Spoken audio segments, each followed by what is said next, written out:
For our YouTube audience and podcast, I'm Stephen Feith, lead pastor. Glad that you are joining us today. We want to extend an invitation to you to join us in person sometime soon. Last week, we started a teaching series on trust. Look at the creative graphic we came up with and the series name for it, right? Trust. We want to do this series because trust is so critical in all of our relationships, especially our spiritual relationships. Last week, I asked you to reflect and question your own trustworthiness. How trustworthy are you? We might say something like, just trust me, but why would we assume that somebody should trust us? Have we done the work of trust? Have we built up trust? And we said, well, where do we start? Where do we start when we want to build up trust? Because a lot of us don't know. We don't have vernacular around it. And so we were borrowing language used in Dr. Henry Cloud's book, Trust, the same title. And in his book, he defines trust this way. He says, trust happens through understanding, good motives, abilities, character, and a solid track record. So when Dr. Cloud is talking about how we know if somebody's trustworthy or not, he's going to kind of bring this up. It's kind of the scorecard, if you will. If you're a scorecard person like me, or you checklist, you're trying to assess if somebody's trustworthy. Dr. Cloud suggests this. And so throughout this series, this will be the framework we are working for. Could you find somebody out there who is also in psychology who disagrees with this list? Absolutely, you could. Could you find another book on trust that doesn't mention these things? Yes, you could. But for the purposes of our series, we're working on this framework.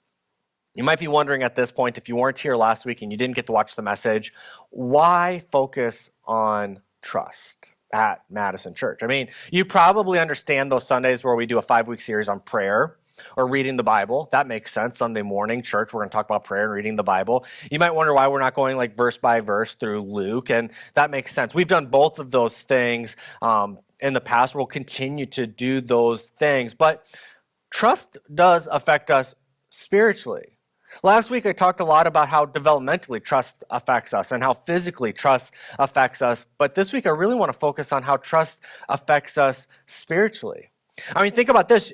You might trust God and you might not trust God. And depending on how much you trust God or how much you mistrust God, that affects your relationship with God. Can you trust God to do what He says He's going to do?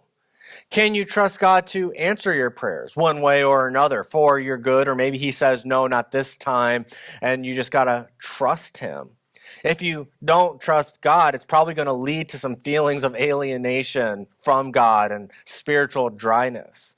So trust is really important when it comes to your relationship with God. Not just that, but how about spiritual leadership? Do you trust me?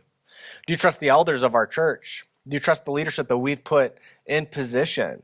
Trust is important in a church because the question is, do you trust our leadership? When leaders in the church demonstrate integrity and consistency, we can earn your trust, which enhances our ability to help you grow spiritually. But when trust is compromised, and some of you have experienced this at past church experiences, when trust is compromised, it can lead to a community-wide loss of faith, disillusionment. Perhaps you're here today or watching or listening online, and you're probably a step away from just giving up on faith altogether because of a situation I just described where spiritual leadership blew your trust. You thought you could trust them. This is why talking about trust in church is important. But it's not just leadership and it's not just God. You got to trust the people sitting around you. You probably checked out our website. I know many of you have come here multiple times in a row. You know that Madison Church is all about connecting people with God and each other. We're so much more than just an hour on Sunday. And for that to be true, it requires trust. It requires trust that the person you're sitting next to, that you can tell them things and that the feedback they're giving you or the feedback that you're giving them can be trusted. Are these people safe to share your personal struggles with? Or do you got to keep those locked up? If you have a lack of confidence in us, you're not going to feel very connected with Madison Church, and you're definitely not going to feel supported. Trust impacts us spiritually because it directly affects our relationship with God and each other. Trust isn't an indirect correlation. There's very much a direct correlation. And that's why we're focusing in on trust last week, this week, and the next 2 weeks. If we want to be successful in our mission, you guys see that printed everywhere. It's on the banner up front, on all of your individual connection cards on the website. If we're going to connect people with God and each other, and we're going to do that well, we got to be good at creating a culture of trust at Madison Church. From you to your peers at Madison Church, to the leadership at Madison Church, myself included, and beyond. Additionally, we are told in the Proverbs that we should trust God more than we trust ourselves. Trust in the Lord with all of your heart. Do not depend on your own understanding. You'll have to forgive the writer of Proverbs there. He didn't know about Dr. Cloud's book yet when he talked about don't worry about understanding. Understanding is the first step, right? No. The author of Proverbs is pointing out something true, which is that we don't need evidence to trust God, and sometimes that evidence can get in the way of trusting God. We can trust God, and trust is important. We see this being written about thousands of years ago. Trust is deeply spiritual. It does impact your faith. But what do I mean when I'm talking about trust? Because we have different definitions of trust from everyone in the room. And again, going back to this idea of like, what are we talking about in this series? I really like Cambridge Dictionary's definition of trust, which puts it more in the form of a verb or an action. It says, to trust is to believe in the honesty and reliability of someone or something. This action-based definition aligns with us at Madison Church with the different topics that we have. Trust is a verb. Trust is something that we do. It's something we can build, and it's something that we can lose. Trust is something that we steward, not just with other people and how we manage their trust, but how do we trust other people with the information that we are giving this. And all of this said, I really do not want this series to just be more information for you. We're in a culture where everything is on Google or ChatGPT. You can get the book yourself and read it directly from the source. I don't want this just to be more information. It's got to lead to personal transformation. We have so much information in our society and so many facts and so many opinions that I think sometimes we get stuck and we don't focus on what we're doing. So let's not just talk about trust, because that'd be a waste of all of our time the next 4 weeks. Let's actually do something to build trust with the people around us. And as we talk, I want to reflect on those 5 points we talked about last week, the 5 different elements of trust. And as we do, I want you to continue to ask yourself the question, am I the person who doesn't trust anyone no matter what? Because it does reflect on people here.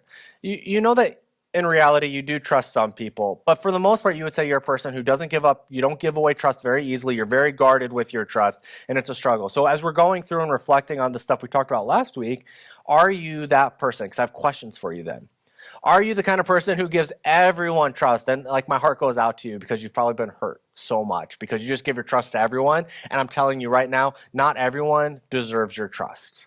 Not everyone deserves your trust. Don't think that you have to give your trust to everyone. You fundamentally do not.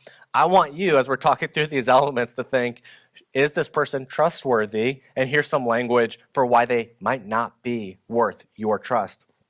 I think for a lot of us in the room, we do trust some people, we don't trust other people, but we can't put our finger on it. Why do we trust them? We don't know, but we do. We have some sort of system that as we've grown up and we've developed into adults now, some system that we've developed in discerning whether or not we can trust someone. And I want to kind of let's talk about that because I want to give you the language to discern better. So if you remember, we talked about last week, understanding was very first. The very first thing when it comes to trust and developing trust, whether it's a spiritual community or family, or workplace, is understanding.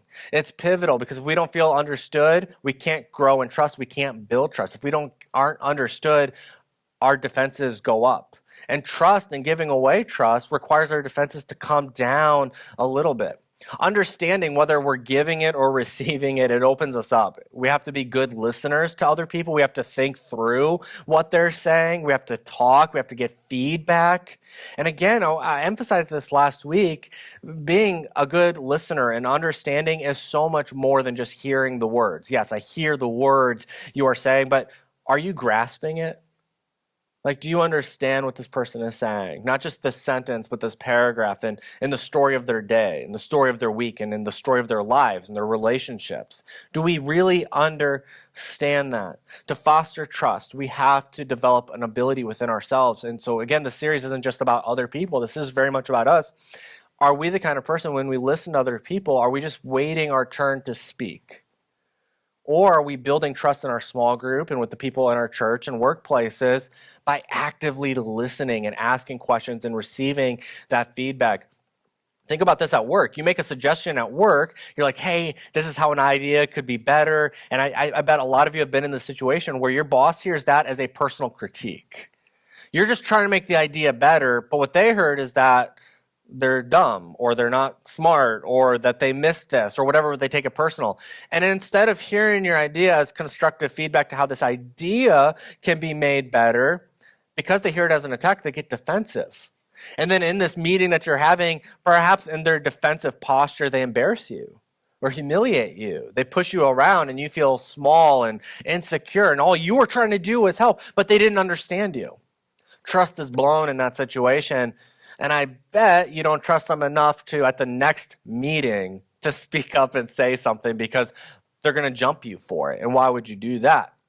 Alternatively, you might be an ethnic or a cultural minority where you work and your boss notices that you don't speak up during meetings. And your boss, who wants to build trust with you, whether they know they do or not, asks you, brings you into the office and says, I want to understand, why don't you speak up at our meetings? And then you get to explain to them why you don't. And maybe there's something cultural or ethnic going on, a barrier there in which you don't feel heard or you don't feel understood or you feel shut down.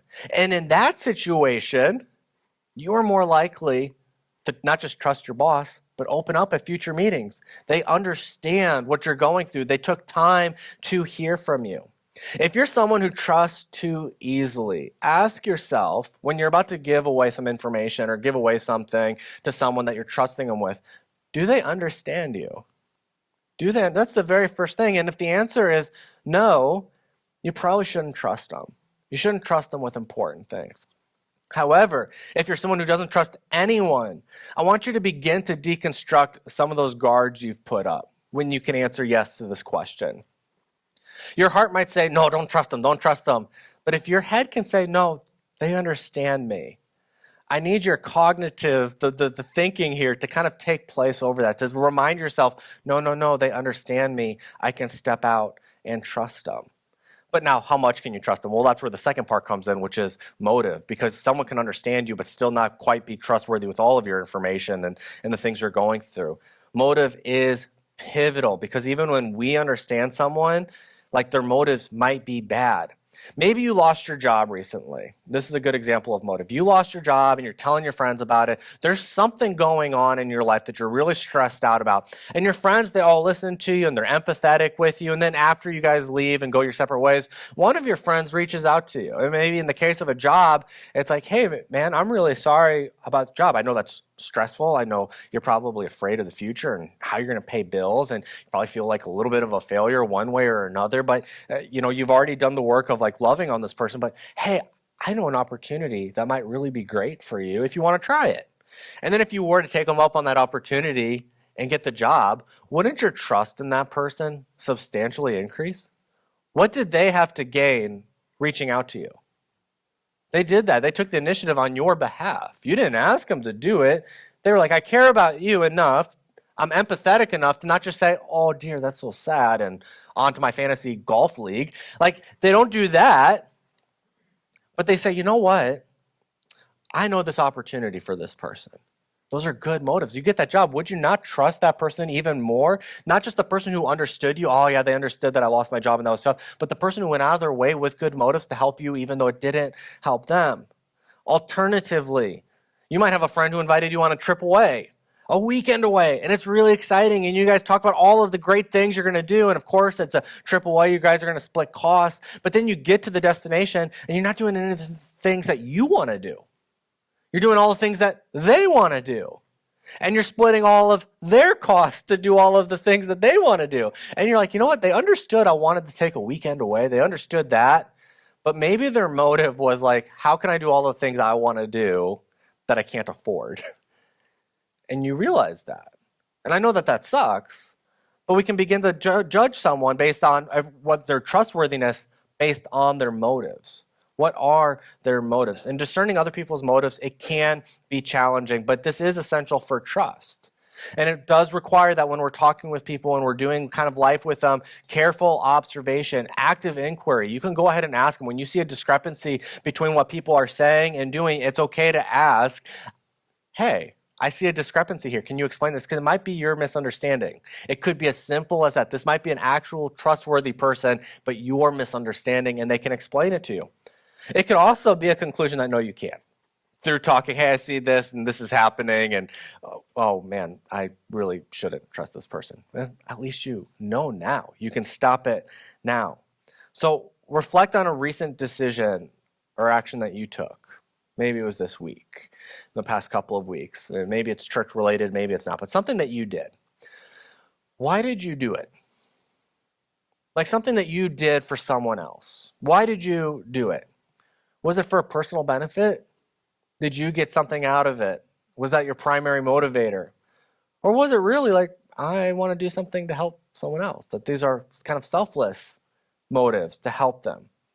And as you reflect on yourself, this is how you can become a more trustworthy person, is by reflecting on your own motives. For some of us, we're like, oh yeah, I have this relationship with someone, I don't really like them, but I do get something out of it, so I continue to be a friendship. Well, that might not be a great motive to continue the friendship, and you might not be a trustworthy person then. And I think a lot of us in the room and watching online, like, we want to be trustworthy people. And so it might be a little painful to have to like cut a friendship off because your motives aren't good with that person. Now, this next part I wanted to mention last week, so I just ripped it out of my notes from last week. I recognized I was running out of time at some point and skipped it. But ability. Ability is so important when it comes to trust. Someone can understand you, they can have great motives, and still not have the capabilities that you need. For example, my wife, Megan. She's so trustworthy. She's trustworthy in our marriage, in part because she's capable of loving me so well and better than anyone else, I believe, in the world, that Megan can, okay? She can tell, and it's really annoying sometimes. Megan, you're watching or listening online. You know it's annoying because I tell you it's annoying. And it's really annoying. She can tell by the slightest change in my body language that something's wrong. Just the slightest. I mean, I think I'm being cool. I'm just sitting there at the computer. I'll read a text message that I don't like. I'll read an email that I don't like. I'll get information that I don't want to get. And I'll just be sitting there, and she'll tell, and she'll know. And now we've been married, it would be 15 years here coming up. She now knows that when that happens, it's just more like she just touches my shoulder as she's walking by, and it's more of a signal like, if you want to talk, we can talk, but we don't have to talk, because she knows that most of the time I just need to figure this out myself. You see, she has the capability of loving me well. Now, I've been giving you positive and negative examples, so let me give you a negative example. My wife, Megan, is trustworthy in our marriage because she is capable of loving me well, but she would never, ever in a million years be the person I would trust to be my heart surgeon. I trust my wife with everything. Being under gas, giving her a knife, letting her cut my chest open, to try to fix something that might be broken? Not a chance. Not a chance. Not going to happen. Doesn't mean I don't trust her. Doesn't mean I don't love her. Doesn't mean she doesn't trust me. Doesn't mean she doesn't love me. She doesn't have the capability to do open heart surgery or a root canal or whatever it might be. And in the same way, some of you might be married to a surgeon. They could give you heart surgery, or you're married to a therapist and they could do the therapy things with you. Okay, I get that. But like, we have to understand that like someone can be trustworthy to a point, but not have the capabilities. I would not marry my dentist. He's not my type. But I would let him do my root canal. I trust him to do that. So when it comes to trust, does someone have the capability? Does someone have the capability to do the things that you're asking them to do? As you look inward, when someone asks you, this is very difficult for me, I'll just share. When someone asks me to do something, I want to do it for you. Like, I want to step up, even if I'm not good at it, even if I know I'm not the right person for it. I want to step up and be that person for you. And part of what I've been learning through reading the book and studying trust is that that's not a good way for me to steward your trust. A great way for me to steward your trust is to tell you I can't do it. I'm not the best person for that. I want to be that person in your life, but I can't be that person in your life. And so part of that might be seeking out further training or mentorship. You feel really passionate about something. You want people to be able to trust you with this, but you're just not there. Well, you can get better at stuff. You can become more trustworthy in terms of picking up abilities and capabilities and learning. You might just need to delegate tasks People can come to me and they say, I've got this issue. And I can say, I think you should go to therapy, or I think you should see Lindsay with coaching. I can delegate some task. That way, I am not that person in your life, but I know somebody who is. And we can collaborate with other people. I'm not the only person who can or should lead Madison Church. And so our leadership structure, we collaborate with different boards and different people in different positions to best lead our church, because I can't be all things to all people at Madison Church. And let's be honest, our church is better when more people have their hands in the pot anyway. By openly acknowledging your limitations, you are preserving trust. And by openly acknowledging your limitations at Madison Church, whether it's in a small group or here on Sundays or on a team, you're fostering a community of trust. We will better connect people with God and each other when we all stay in our lanes. It doesn't mean we don't get stretched. It doesn't mean we don't try new things. But when it comes to someone trusting us, it's really important that we acknowledge our capabilities or lack thereof. Character was the fourth crucial element. And again, I know a lot of this is from last week, but I want to continue to break it down because we didn't get to break it down an awful lot. Character is something that we observe over time. Over time, we observe character. It's really hard to judge someone's character based on one meeting with them. Oftentimes, it's wrong one way or another. You may really like someone and they turn out to be a dud. You may meet someone for the first time, think they're a dud, and turns out to be like your best friend. That was in the case of Judd and I meeting. Turned out to be my best friend. And so perhaps you're dating someone and they're always on time. They're always honest. You're dating this person. We're going to make plans. They always show up for their plans. They're always early, whatever it might be. And then one time early on in the relationship, they don't quite ghost you, but like you're at the restaurant, they're a few minutes late, and then they text you and they say, sorry, I'm not going to make it tonight. In normal situations, you might be like, oh, I can't trust this person anymore. Or can I trust this person? Except their character up to this point has been to show up, right? You're thinking, we've been dating. They always text me back. They always show up. And this is kind of weird. This is not like them, we would say. It's outside of their character. So you don't freak out. You go home. You don't break up with them. You still kind of trust them. Let's see what's going on. And the next morning you find out that, oh my gosh, my sister had a medical emergency. She lives 2 hours away, but I'm the closest relative. And so last minute, I had to drive to the hospital 2 hours away. I didn't have time. I couldn't text you because I was driving and I was scared and whatever. You're like, oh my gosh. See, even in missing plans, that person built trust with you the next day because you're like, oh man, when they do miss, it's a really important deal. Alternatively, maybe you're dating someone and they never follow through what they're going to say. They started to, like the first month, the first 3 months, whatever they said they would do. And then eventually they stopped doing that. They stopped texting you back. The communication became poor. You would ask them like what you're going to do or what are you doing this weekend? And you actually found out they were lying, like they weren't telling you the truth. In that case, that person is not trustworthy to be in a relationship with. And I mean, and I know that feels like very abrasive, right? Like you might be in that kind of relationship and you're like, are you telling me to break up with them? I'm telling you, I don't think they're trustworthy. I don't think they have the character to be trustworthy. I think they're a project. And I think, my opinion, if you're in a romantic relationship and you're dating someone, you don't want a project. You can become a therapist and get paid to work on people in that case. You get paid it's a lot more fun that way, okay? But that person has things that they need to work on first before they're trustworthy. For you to decide that you're going to share your life with someone like that, potentially things like credit scores and mortgages and emotional connections, they may not be there. And you need to make a difficult choice. You're like, do they understand you? Yeah. Are the motives good? Yeah. Do they have the capabilities of loving you? Yeah. But do they have the character? And this is awful. And this is a lot of times where I think people decide they do need to break up with someone. And it's why breakups can be so painful. It's because you have gone so far down the trust trail. And you get to the point where you're like, man, this really stinks because this person couldn't check this box for me. At Madison Church, we talk about, like I said, we go verse by verse through Luke. We talk about prayer. A lot of this is character development. I mean, that's primarily what we do, I think, in a lot of ways at Madison Church. We do community, but we do spiritual disciplines. And part of that is growing in the kind of character of a person who is honest, who has integrity, who is upfront, who doesn't lie, cheat, steal, manipulate. And so keep coming to Madison Church. Keep being involved in our small groups. Keep engaging online, whatever it will. Put into practice what we are talking about. And then finally, the track record. And this is something, I'll let you know, track record has been something that has been deeply, deeply hard for me. not my own track record, but in my leadership here at Madison Church, as we have grown just a lot the last year and a half or so, I have found myself breaking every policy and procedure we have at Madison Church. Now, let me explain what that means. We have like 3 of them at Madison Church, okay? So we don't have a lot. We're a small church. We don't need them. But like, I'm the guy who's like, we'll have a meeting, the elders and I, you guys all know this is true. We'll have a meeting and we'll all agree on something. We'll be like, yes, this is what we need to do. Got it. And I do understand. I know. I'm like, this is a great idea. Half the time, they're my ideas. And I'm like, yeah, let's do it. And then I'll get in front of you and I'll be like, let's just make an exception. We haven't even gotten off the ground yet. Like, I mean, my very next meeting, I'm like, yeah, to hell with that. Like, let's do this. And that's not good. Because what that communicates to you is that I don't have a track record. What that communicates is that how I treat Adam might be different than how I treat Judd when it comes to how we run our community at Madison Church. That's not fair.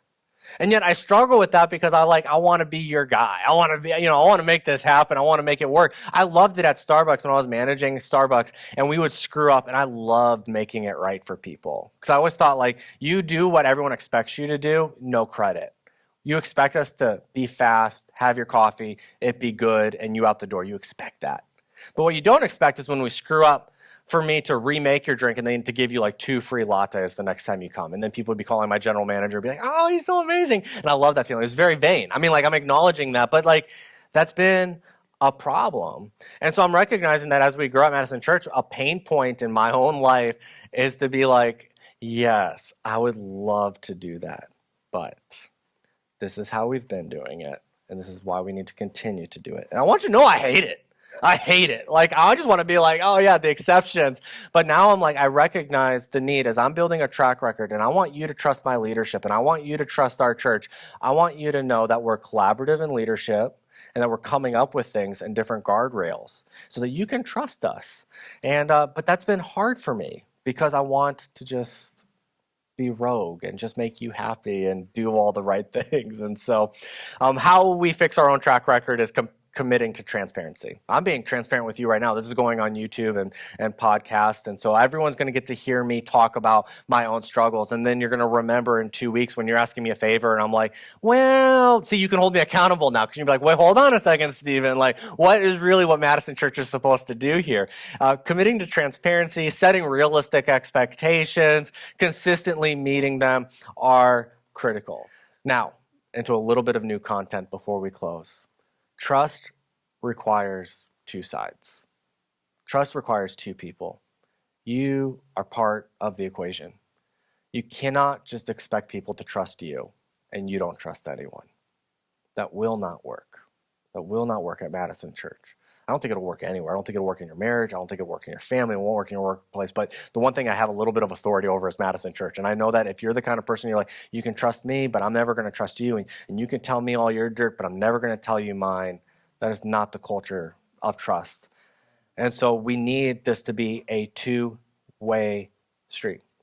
Now, however, let me acknowledge, I know that some of you are really going through some deep stuff. And I'm telling you, you got to trust people. And you're like, well, yeah, I'd like to. I know I should trust people. I heard all that stuff last week about immune system health and sleeping better at night. I know I should trust. But something happened to you. It was traumatic. It's hard. You've seen a counselor for it. You're still seeing a counselor for it. It's difficult. Brings tears to your eyes. Keeps you awake at night. I get that. I want to encourage you to take care of yourself. It's okay to say I'm hurt. It's okay to say my trust was broken by a parent, by a trusted adult, by a spouse, by a partner.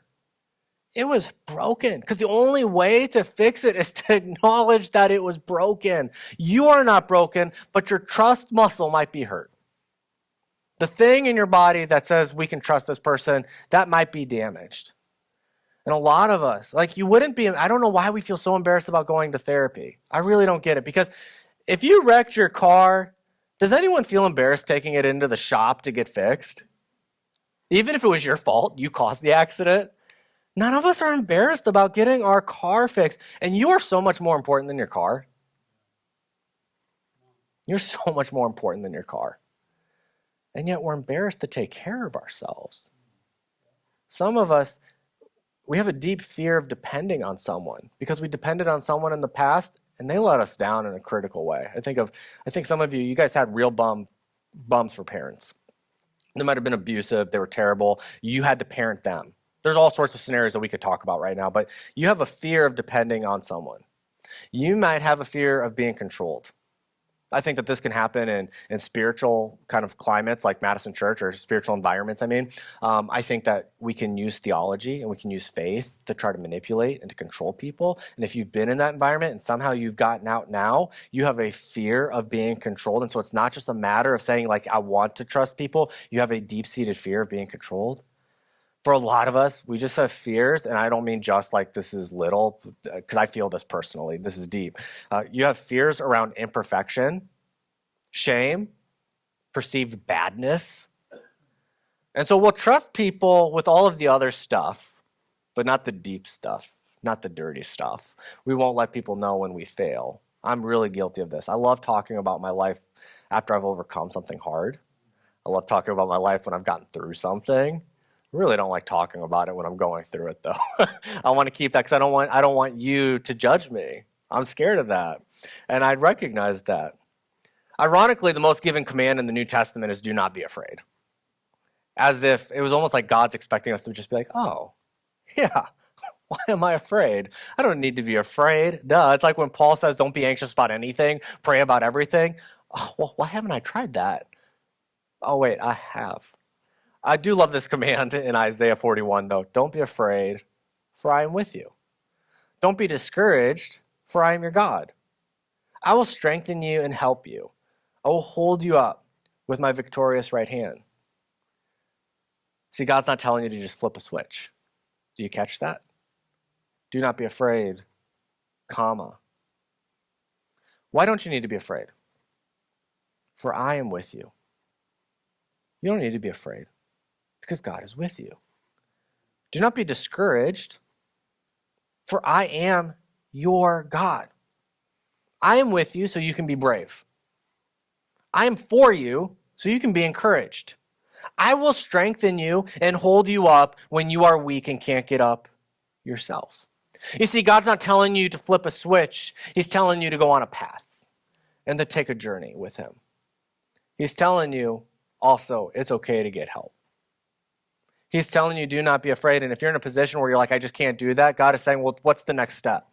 And it might be seeing a therapist, seeing a coach, someone who can help you work with those fears and those issues going on in your life. There's absolutely no shame in that at all. Because if you don't deal with it, one way or another, whether you trust people too easily or you don't trust them at all, you're going to find yourself continuously being hurt. Dr. Cloud, I love this quote. It's a long one, but I wanted to just share it with you because I think it wraps up our talk today really well. He writes, people have suffered abuse, abandonment, loss, multi-foster situations, molestation, and other awful traumatic experiences. That might be you. A couple of those things might describe you. A couple of those things might describe you, and then there's a bunch of other stuff that he left off the list. But that's the point, is that you have suffered. There's been pain and suffering in your life. And he writes, on their own, these situations can stay adequately tucked away, compartmentalized in the basements of the human soul. He says a lot of bad stuff happened to you, but you know what humans are? We're artists at hiding it. We're artists at burying it. We're really good at it. But, he continues, when people who have been traumatized get into a relationship that requires trust, trust does its job. Trust does its job. And it melts them away and makes them vulnerable. And that vulnerability exposes the sunburn to touch that is too much, and the trust goes away. It gets tested by acting out. The person begins to push the other away for little or no reason at all, and they begin to abandon the relationship. People find all kinds of strategies designed to disrupt their enemy. Trust. Trust. You will keep trusting because you're wired to trust. But if there's something deep inside of you that's causing you to have this fear of trust, what Dr. Claude's saying is you're going to keep self-sabotaging. You've probably heard of that concept. Some of you are really good at that, right? He says you're going to keep self-sabotaging. And so the way that we deal with that, because you can't stop trusting, the way that we deal with that is by getting the help that we need. And maybe that's through a friend or a pastor or an elder at Madison Church or someone that you can reach out to and say, I need help. But chances are, in the situations that we're talking about, it is a lot deeper than that. And so again, I'm going to go back and do therapy. Now, even with the model that we put in place, all 5 of these elements, talking about going to a therapist and dealing with those fears and those deep traumatic issues that we need to unpack so we can trust and get into really healthy and long-term relationships with people. I hate to say it, but you're still going to get hurt. That's kind of the downer of this whole series, is that we're going to do a ton of work, and then at the end, you're still going to get hurt. And I'm going to talk about that next week. I'm going to talk about that. What happens when you get hurt? Whether they meant it or not, right? Because a lot of times they don't mean it and you just get hurt anyway. Do we just abandon those relationships? In some cases, yes. And in other cases, no. But one of the things I want to talk to you about next week is that we don't confuse forgiveness with trust. Forgiveness is about the past and trust is about the future. And this is really important because as we've done throughout this whole series, it's not just about someone else, it's about you. What do you do when you have broken trust with a family member, with a friend, or someone at Madison Church? So I hope you'll join us next week as we continue the series.